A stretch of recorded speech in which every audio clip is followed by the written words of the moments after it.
In Sindh, the local authorities not only do not try, but admit that they are not at ease. The provincial government says this is a climate change disaster, and that the people of Pakistan, especially those in poorer communities, have suffered the most.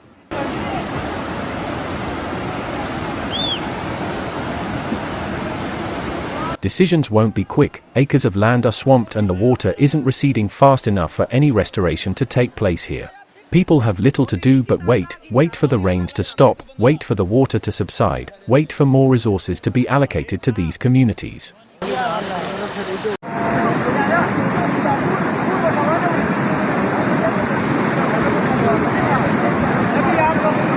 Meanwhile, life continues to be complicated.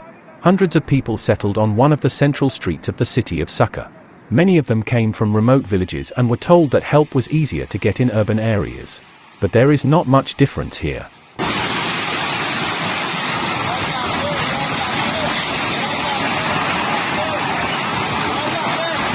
Prime Minister Sharif said the floods affected 33 million people, about 15% of the country's population. He said the losses caused by the floods this season are comparable to those from the 2010-11 floods, which are considered the worst on record. The country has applied for additional international assistance.